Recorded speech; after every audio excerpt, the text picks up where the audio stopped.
Bueno, vamos a continuar con el segundo bloque para darle un poco de velocidad y no perder mucho tiempo para terminar en tiempo también en línea. En el segundo bloque lo que vamos a tratar de demostrar es precisamente los puntos anatómicos necesarios que se necesitan conocer para ir poco a poco identificando cada una de las técnicas que vamos a ver a continuación. Entonces, lo primero que debemos de saber es que la movilidad y la dinámica de la vía aérea superior, tanto en el velo del paladar como en la base de la lengua, es constante y que somos una persona totalmente distinta cuando estamos despiertos y parados a cuando estamos acostados y en determinada fase de sueño.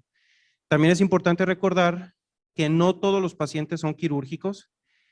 no todo es anatomía en los trastornos respiratorios del sueño, eso lo hace un poco más complejo de entender, pero también hay parte de neuroquímica en esta idea, pero afortunadamente se habla más o menos de que el 30 a 40% de los trastornos respiratorios del sueño se puede deber a un problema anatómico. Lo primero que debemos de conocer y para saber, sobre todo, como les repito, las técnicas quirúrgicas actuales se basan precisamente en la intención de darle tensión a esta punto de la vía aérea superior en la cual se presenta el colapso, como lo vimos también en una de las diapositivas del doctor Lugo, cuando habla acerca de la teoría del fenómeno de Starling. Y para entender sobre qué está montada la musculatura, pues es necesario regresar un poco a la anatomía y conocer la fascia faringo-basilar. La fascia faringo-basilar, como lo estamos viendo aquí,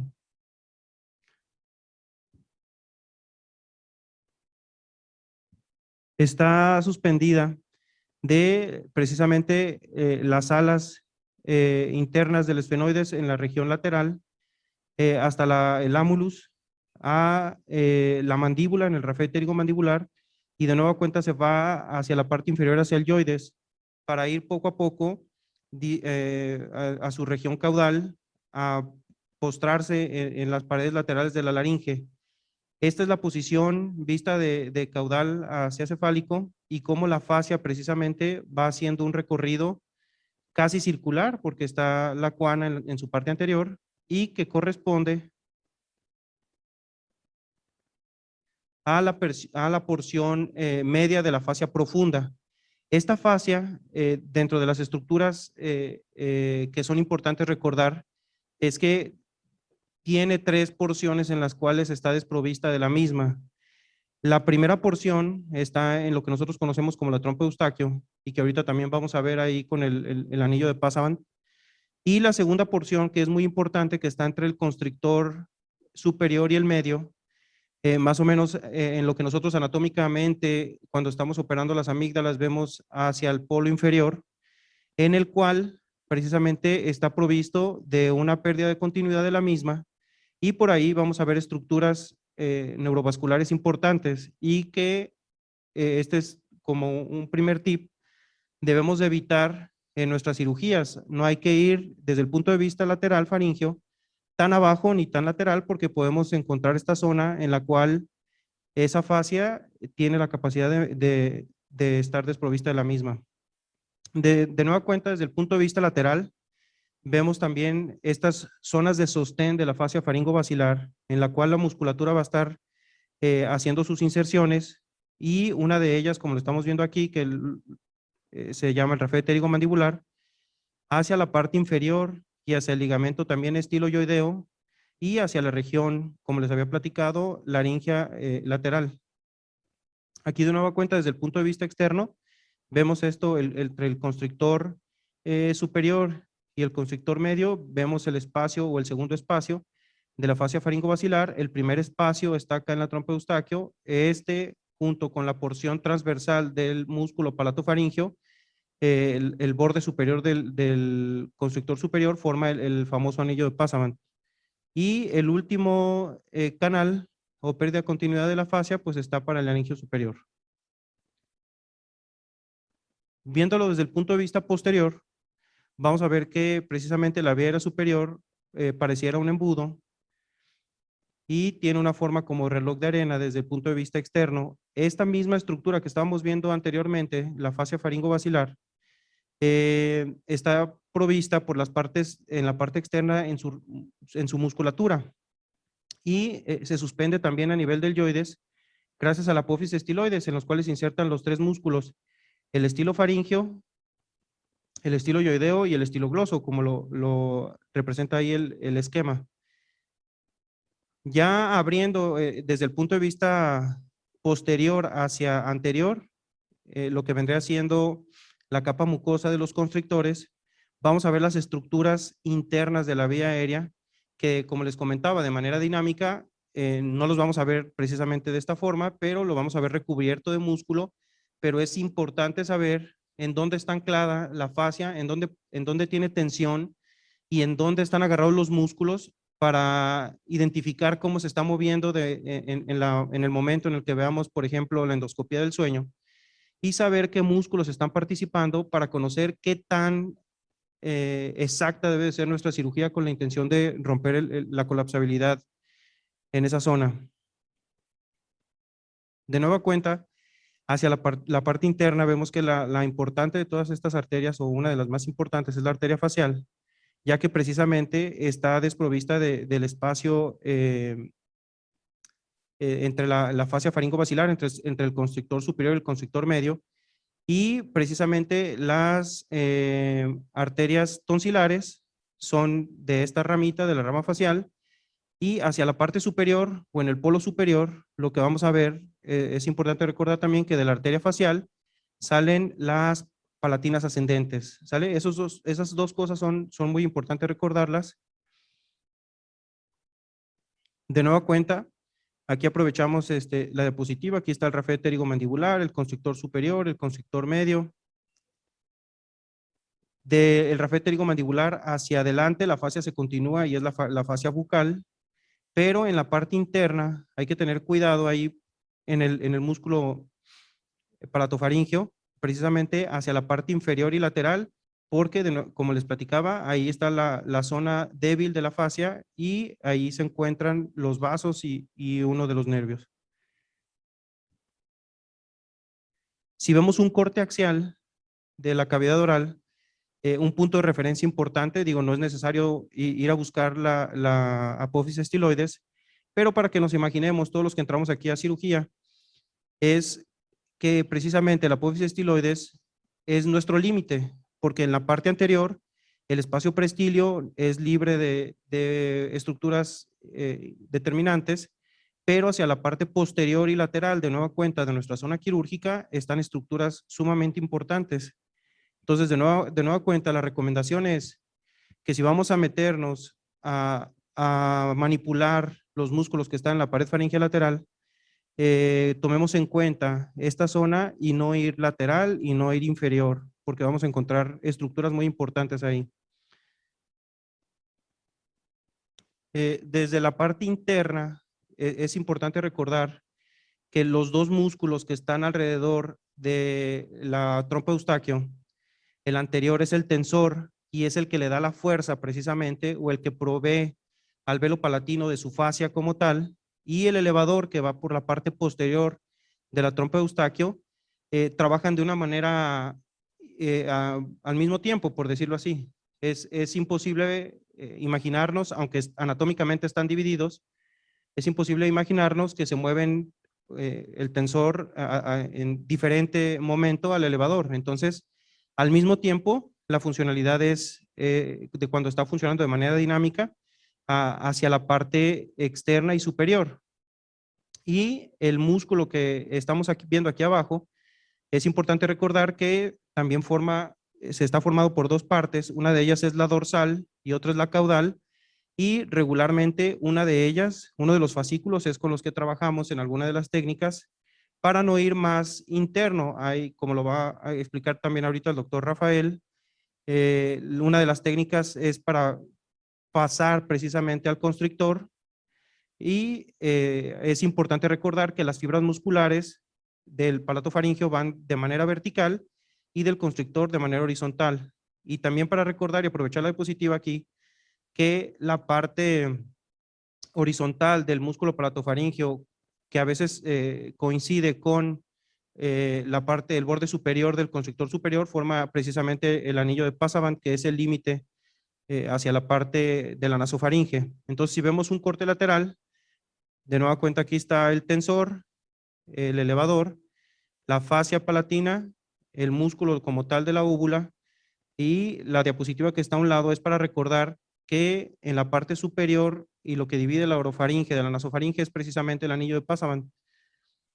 que en algunas técnicas también, como lo vamos a ver más adelante, se puede disponer de hacer unas incisiones de relajación con la intención de quitarle tensión vectorial al procedimiento. En un artículo de Tucker Woodson hablan ellos sobre un tema que es importante recordarlo en la dinámica, en la cual la unión del tensor del paladar en conjunto con la fascia como tal, hablan de que es la rodilla. Ahorita vamos a ver por qué ese punto es importante desde el punto de vista dinámico y en la nasoendoscopia bajo sedación. Y del lado derecho, como vemos estructuras otra vez, el elevador del velo del paladar, la trompa de Eustaquio, aquí de nueva cuenta vemos el músculo de la úvula, el palatofaringio, el constrictor y la porción horizontal del palatofaringio. De nueva cuenta vemos aquí cómo el tensor se une precisamente a su fascia, y esta zona es la que debemos de tener mucha atención para saber buscar el ángulo dependiendo de qué tan lejos está la espina nasal posterior respecto a la pared faríngea posterior,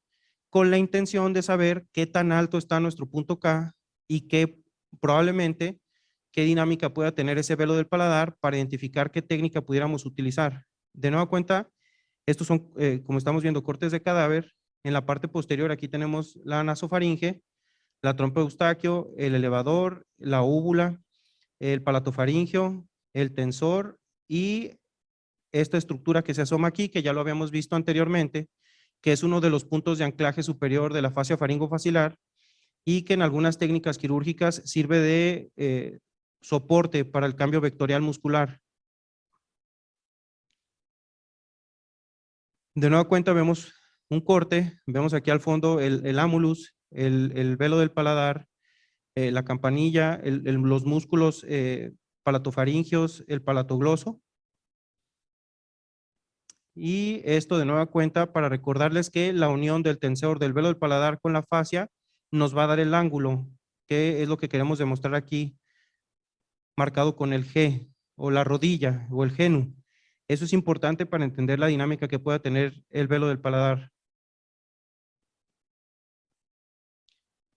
El otro punto importante para ir hacia adelante y que sirva de sostén a la región muscular del velo del paladar, pues como lo estamos viendo es el amulus. De esta zona hacia la parte anterior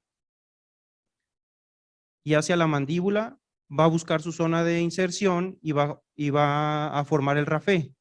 que es la otra porción hacia la parte anterior de la fascia faringo-basilar. Lo que les quiero decir con estas diapositivas es que la anatomía no es necesariamente que la busquemos como tal cual la entendimos cuando estábamos estudiando medicina, que es importante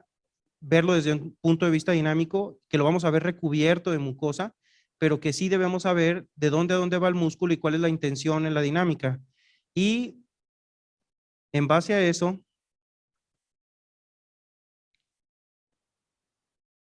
el doctor Mario Montovani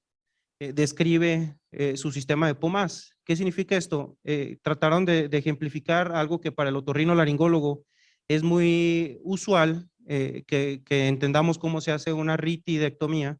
en el cual buscamos el ESMAS y esa zona en la cual están insertadas las fibras musculares de la cara o de la expresión facial, podemos ejemplificar esta situación de la fascia faringo-basilar en un concepto que él llama como el doble tubo coaxial. Esta teoría nos trata de ejemplificar de nueva cuenta que la parte externa en esta zona que está marcada con un color azul es la parte externa del tubo y que es la parte dura del tubo,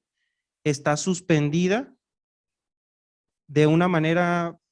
mediante la fascia de una manera laxa o dura, dependiendo del paciente, hacia la parte interna, que es el tubo blando que está en su parte, en la región más medial, y tratamos de buscar zonas de sostén, como lo están viendo aquí, como el rafe pterigomandibular, como el amulus, y a su vez, en algunas técnicas quirúrgicas, como les platicaba ahorita, que van a ver la técnica de Cajali, en la parte posterior como tal, para darle tensión o para romper la tensión, más bien dicho, sobre el constrictor. Entonces, este concepto es importante que nos lo llevemos a casa, porque las técnicas quirúrgicas actuales tratan de buscar estas zonas de sostén para cambiar de manera vectorial y para darle tensión en el momento en el cual el paciente está acostado, está relajado, y las zonas musculares son las que van a propiciar los colapsos.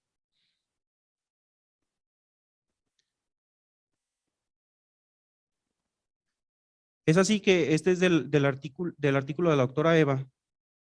Entonces, de esta manera podemos entender, cuando nosotros estemos viendo la anatomía del paciente y en referencia a la pared faríngea posterior y a la espina nasal posterior, de nueva cuenta lo que les platicaba como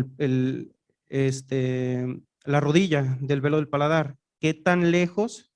o qué tan próxima está, y dependiendo de eso podamos ver los tipos de colapso.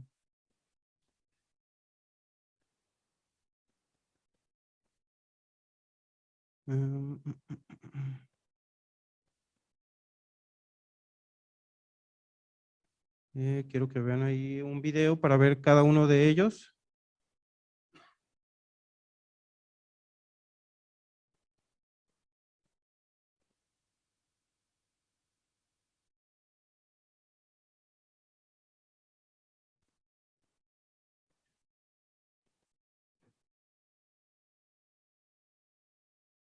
Me salí, perdón.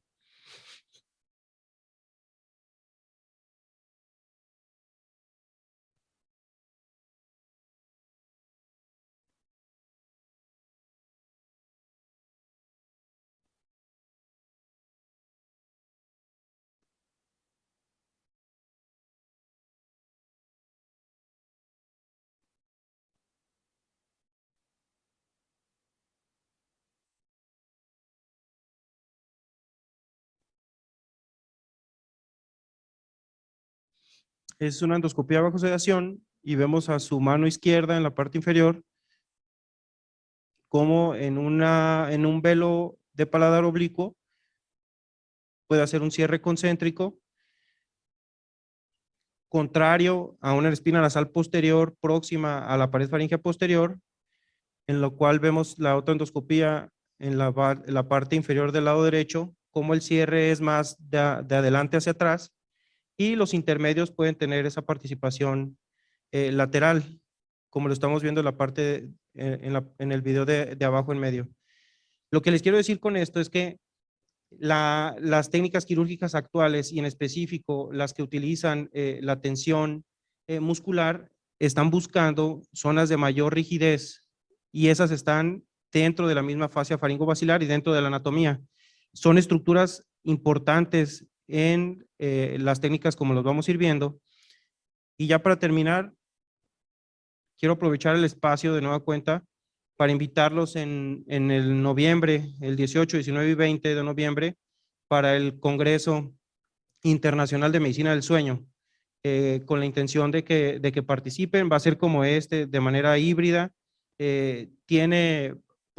por ahí tienen familiares alguien en su grupo de trabajo no son otorrinos, también está dirigido un módulo especial para los odontólogos, para los neurólogos, para psicólogos. Entonces, es importante que nos acerquemos a la medicina del sueño. Muchas gracias.